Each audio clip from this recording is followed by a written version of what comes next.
Hear from you and loved your weather. But now we have a brand new show just starting tonight, live from Michigan and Lake here in the newsroom of Fox 32. And we are just going to show you the behind the scenes, kind of when we are getting ready for our newscast. And it's going to be a half hour before the show every night. So we start, as you know, at 9 o'clock and we go for an hour. But before the newscast, there is a lot going on in the newsroom that you do not see. We're usually running around, we're talking to each other, figuring out the stories of the day. And we're also talking to our reporters, who you'll hear from in a moment. And we're also deciding with our producer what the top stories of the newscast are going to be. We're talking to our chief meteorologist, Emily, about what the weather forecast will be for the night. And we're deciding how much time each reporter and each segment gets. And then Scott and I are always talking to each other just about the different things in the newscast and the lineup and such. So what we have for you tonight is sort of a sneak peek into the behind the scenes, and we're going to continue doing this every night. So first, as I mentioned, we talk about the stories in the newscast and the top ones that we have chosen, and our producer Ryan has also chosen, and you'll meet him a couple days later this week. But as you know, one of the top stories is what's happening in Iran. And Scott has a personal story because he went to school with someone who was affected years ago by this, so he wants to talk about that. And I know you've been watching a lot of the coverage. I did, and here's the first thing that I was struck by, Dawn, and you know, you and I have been journalists for a very long time. I've got some mileage on you, so do you? When you look at the two of us, you might not notice. I'm kidding, but I recall very, very vividly the Persian Gulf War, and I was very sick at the time. I had a terrible case of the flu, so I was, you know, in bed. And the TV was on, and that war was significant. It was a watershed moment for those of us in the news business because it was the first of its kind where there was a 24/7 news cycle. Remember, we were watching that war play out on our televisions at home around the clock. We were watching those smart bombs being dropped. And the narrative was very simple: liberating Kuwait from Saddam Hussein. And it really changed our business. It changed everything that we did because, remember, back in those days, news was largely, you know, the primetime newscast, and yes, you had your morning shows. But that really exploded the way we reported the news, how the news was told.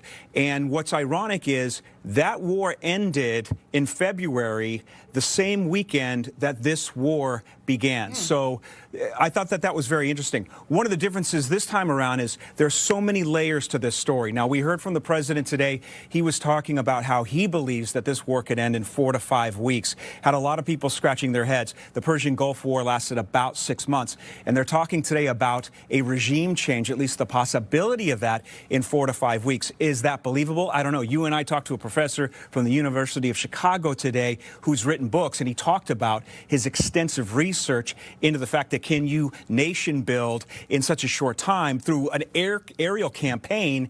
He had his doubts about whether or not. What I found was interesting, his analysis, which a lot of you may not realize, it was really good. By the way, this was the University of Chicago professor we had on at 5 o'clock. And he was saying, even though there's a regime change, you never know what's going to happen after that regime change, right? It's not always going to be peaceful right away. And so you don't know what you're starting once the regime changes. And I thought that was something we hadn't heard from. Well, I want to get to Johnny in just a second, but I just want to mention, so when I was growing up, I grew up in a neighborhood where an Iranian family lived on my street. I went to high school with a young man, and they fled Iran when the Shah was overturned. And back then, Iran was very westernized. They idolized America. They loved the same things we do: music and cars and clothing. And it was a monarchy then. And when the Shah was overturned, of course, the caliphate stepped in, the Ayatollahs. And this is when the humanitarian crisis started there, in particular for women. Women could no longer get college educations. There were women in parliament at the time. That ended. They had to be covered. There are those today who are in support of what the president's doing. I think that's important to note. For those of us who are journalists, we are covering every angle of this story. There are those who are in support of what the president's doing. That said, there are those who say the president has overextended his authority and that we should not be in another war, particularly since Donald Trump campaigned on ending these forever wars, the president of peace.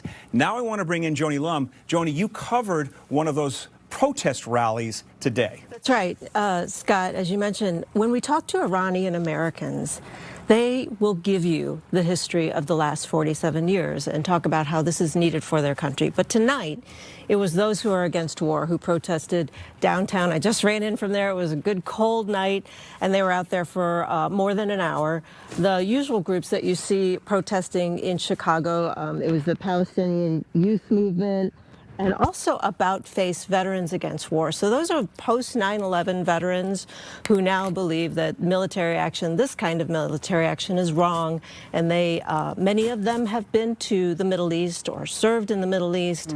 They have a connection to the people there, and they want to remind Americans that those are people who are suffering there, the deaths, the atrocities. That's what this protest was about tonight. It lasted for about an hour. They were going to march through downtown. They didn't really have the numbers. There were a lot of Chicago police there, and so it ended peacefully with the same rhetoric that you've heard all along. The thing that they did say is they're going to be back out there. It's a national day of action today, also will be on Friday, so they'll be there Friday too. So when you're out there covering the stories, would you say it's easy to get people to talk when you're trying to interview them about such touchy topics? And how angry are they? Well, the speakers who are leading it are very angry at what's happening there, but you will find that people kind of want to remain anonymous when it comes to, you can't win in an argument like this. However, people feel they're very fervent about being anti-war. So tell me how you do that. You know, for people who are watching at home, we know how it's done technically. How do you make someone, if you're out on the street, anonymous? How do you make sure that their face is not shown? How do you make sure they're unidentifiable? We can do that for people who don't want to be seen. Yeah.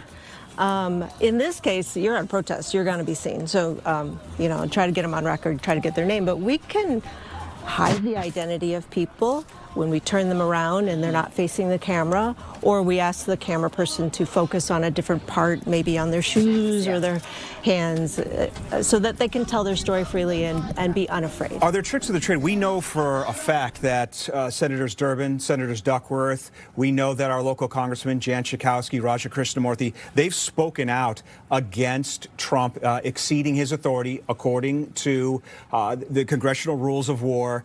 Do you use that when you're talking to people to maybe get them to loosen up, to speak to you? Because, you know, you walk out there with a microphone, with a camera, they don't know your agenda. You know, a lot of people think, oh, here we go, here's a reporter, fake news. Are there tricks that you use to get people to open up to you? Scott, right now, there is no one more hated than the media, so it can be quite a challenge. But you're right. If you can recite things that happen that they know are in the news and they have a reaction, sometimes they will open up to you, and sometimes you just start the conversation. If you have empathy toward them, they may be willing to share with you. And a lot of people just shut you down. They don't want to talk to the media because there's other ways to get their message out. Well, Joni Lum, thank you so much for that. I appreciate that. You know, another big story that may have gotten bigger headlines is the Reverend Jesse Jackson, who made it, I believe, to his home state.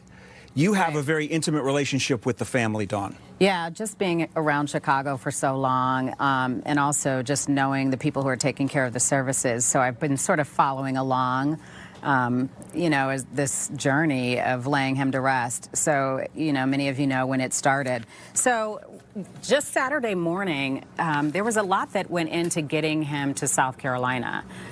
So the family saw him obviously here when he lied in repose at Rainbow Push, but then they all got up Saturday morning and they put Reverend back in the hearse. And there was a van that was following behind the hearse that included family and close friends. And they hit the road early in the morning on Saturday from the funeral home on Cottage Grove all the way to South Carolina. And what I didn't know and I thought was so nice was that Illinois State Police followed them out of the state with lights flashing as the hearse went down the road. And then as soon as they got to the border, Indiana State Police took over. That's really, that's got to be really touching for the family. Yeah, so they were telling me how great it was, and there's some pictures from that. And so they said that Illinois State Police went a respectable speed, and then when they got to Indiana, they took off. And then when they got to Kentucky, Kentucky State Police took over. So I thought that was nice. That's and nice. So I'm just showing some of the pictures that the family sent me from today in South Carolina. But one that struck me was they stopped at a gas station with the hearse, and you'll see it in a minute. But one of the state troopers stopped at the pump and was cleaning the front windshield of the hearse for the family. Yeah, that's a nice image. You know, which he didn't have to do. But the images that you're seeing now is what the family sent and people who were with them, of them walking from a funeral home in South Carolina that is helping to the state capitol, which was about 1.5 miles. They insisted on walking it, the family did. And then after he was at the state capitol, they went to a church service that, you know, in the afternoon with the family. But they all just put on walking shoes and walked down the street, and they just wanted to do that today. So, you know, it's nice to get these pictures. And I have some more. I don't know if you can tell. Oh, yeah, you can tell. It's a carriage there. But these are the horses. We'll show you from my iPad because I couldn't get these in the system quickly enough. And that's the thing that happens with news. It's always changing, so we can't always. These get just the came things. into you, right? These just came in. So these are pictures. This is the two horses. This is him in the state capitol there in South Carolina, if you can see that. Sorry, this is crooked. But these were just texted to me tonight. And this is the family. Isn't that a beautiful picture, standing in front of the casket? So these are the things that happen in the newsroom, you know, last minute. All kinds of stuff is always coming in, and then we throw it into the newscast. So after this happens in South Carolina, they're going to come back. He's going to fly back. I'll let you know what's happening tomorrow, but there's going to be something special for him in Chicago that I'm hearing about. And then the big service is on Friday at House of Hope, and the doors open at 9 and the service starts at 11. So that's going to be happening, and we'll be covering that as well. But I want to bring in a reporter who is also working hard tonight on a special. Have you heard of AI? Just wondering if you've heard of AI. Well, what comes with AI